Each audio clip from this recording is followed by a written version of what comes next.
Good afternoon everybody. In this video we'll discuss about variation of mass. Now as previous also I told you, before starting any particular topic we should try to understand that why we are studying that particular topic. But in this lecture I'll tell you that at the end of this video. So let's start. First write this line. Let us consider two frame of reference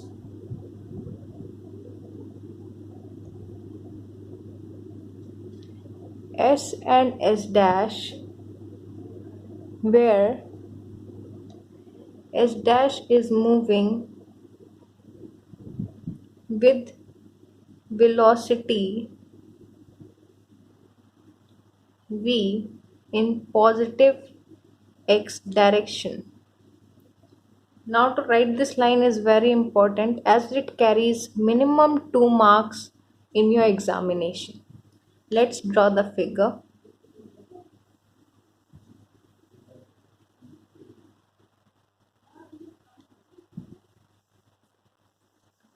This is your axis y, this x is z, this is axis y dash, this is z dash, and now this is x and x dash, as x and x dash axis lie on the same plane.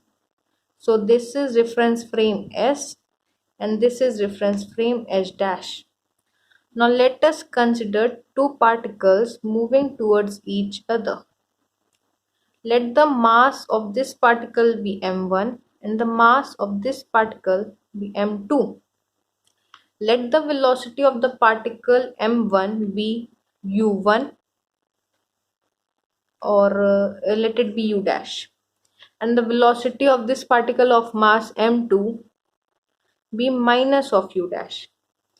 And also assume that the velocity of this particle with mass m1 be u1 and the velocity of this particle with mass m2 be u2 in reference frame S. Okay, this u dash and minus u dash is the velocity in reference frame S dash, and u1 and u2 is the velocity of these particles in reference frame S. अब जब भी दो particles एक direction में move करेंगे तो definitely उनमें collision होगा. ओके, उसी तरीके से हमने from this theorem u1 is equal to u dash plus v upon 1 dash v upon c square. This is the formula of relativistic velocity addition theorem. I'll tell you in my previous video. If you have any doubt, you may refer to that. And similarly, u2 is equal to minus u dash plus v upon 1 minus u dash v upon c square. Why minus? क्योंकि velocity क्या है? Minus of u dash है. ठीक है. Now from conservation of momentum,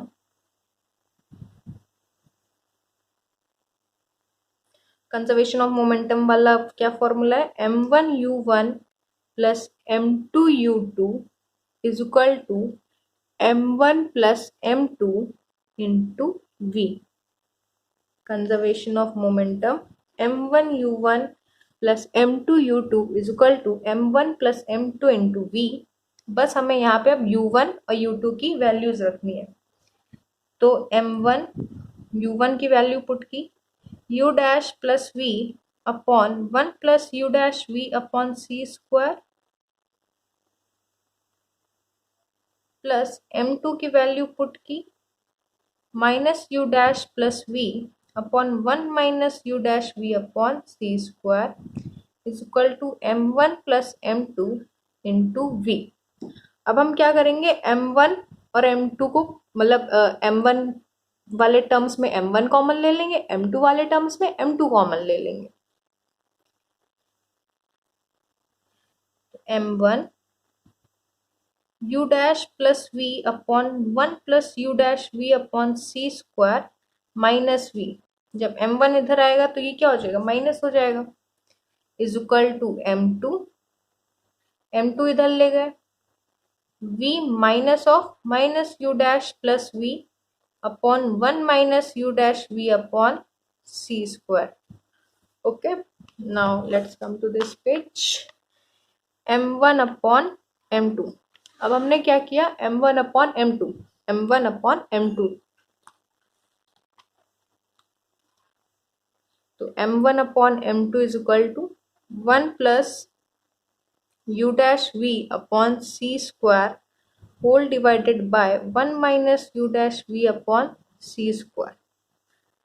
इसको हमने equation 1 मान ली.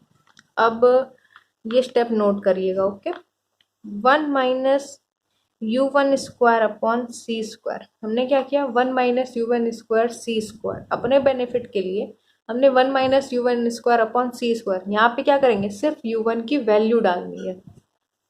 Okay, is equal to 1 minus u1 क्या था, u dash plus v upon 1 plus u dash v upon C square whole divided by c square. ठीक, is equal to, इसको और आगे solve किया तो 1 minus u dash plus v c square upon C square into 1 upon 1 plus you dash we upon C square का whole square. हम इस term को इस तरीके से लिख सकते हैं ना, और फिर इसको फर्दर सॉल्व करने पे 1 plus you dash we upon C square, ये यहाँ एलसीएम ले लिया, का whole square minus u dash plus v whole square upon सी स्क्वायर, ये term whole divided by 1 plus you dash v upon C square का whole square. क्या क्या, बस एलसीएम लिया और ये आ गया हमारा. ठीक, इज इक्वल टू, अब हम यहाँ से कुछ कॉमन लेते हैं. क्या कॉमन निकलेगा, 1 माइनस वी स्क्वायर अपॉन सी स्क्वायर, ये कॉमन निकला. तो इस दोनों में क्या बचा, 1 minus u dash square upon सी स्क्वायर, और ये whole divided by 1 plus you dash we upon C square का होल स्क्वायर. ठीक है, अब हम इसको लेफ्ट हैंड साइड पे ले गए तो 1 plus you dash we upon C square. जब ये लेफ्ट हैंड पे आया, इसको हमने क्या किया, नीचे लेके आए. तो यहाँ पे क्या हो गया, 1 माइनस वी स्क्वायर अपॉन सी स्क्वायर और 1 minus u dash square upon सी स्क्वायर. नीचे में 1 minus u1 square upon C square.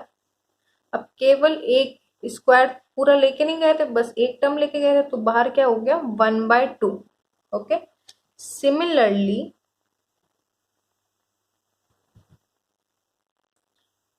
1 minus u dash we upon C square क्या होगा, 1 plus you dash we upon C square, तो ये आया. 1 minus u dash we upon C square क्या आएगा, 1 minus v square upon C square 1 minus u dash square upon C square divided by, अब minus किसकी velocity थी, minus m2 mass की velocity थी, और वही m2 मास की वेलोसिटी रेफरेंस फ्रेम s में क्या थी, u2 थी. 1 माइनस u2 स्क्वायर अपॉन सी स्क्वायर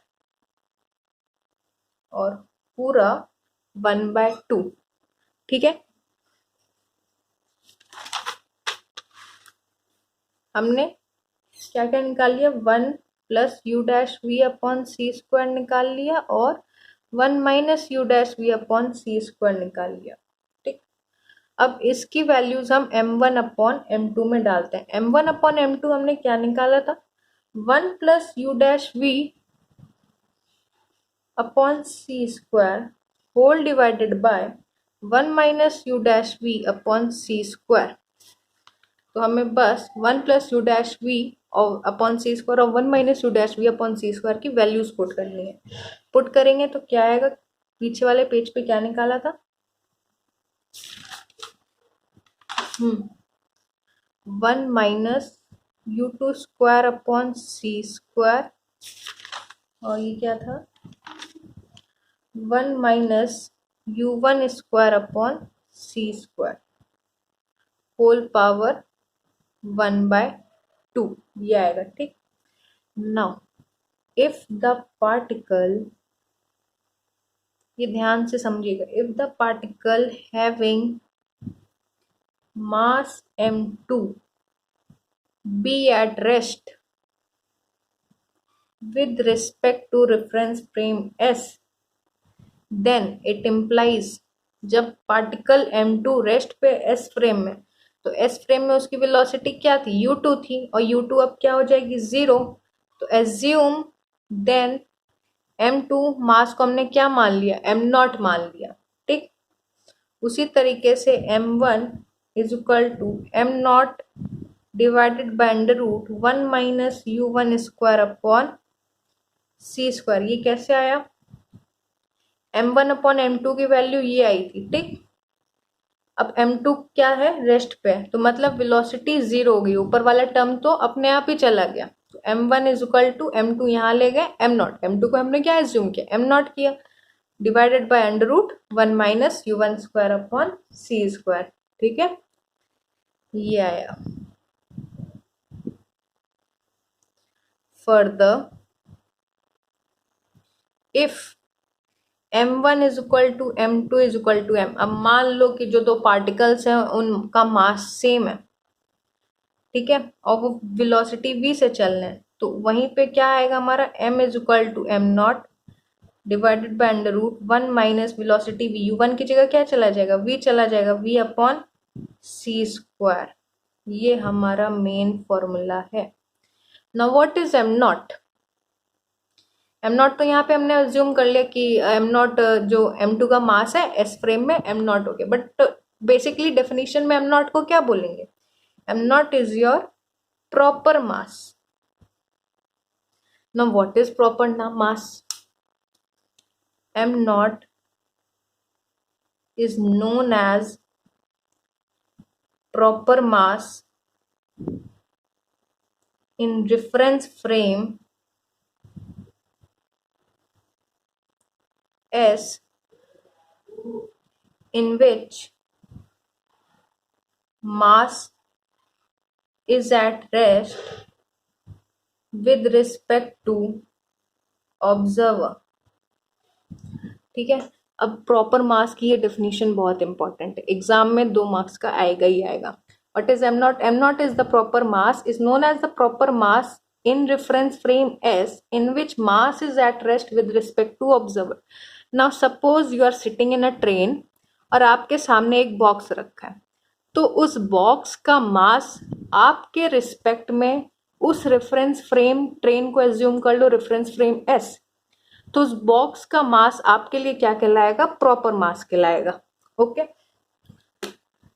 इसीलिए हम m is equal to m0 under root 1 minus v square upon C square, I am sorry मैंने यहाँ v स्क्वायर नहीं लिखा, v square upon C square, this is the main formula. Thank you, आपको समझ में आया होगा, थैंक यू।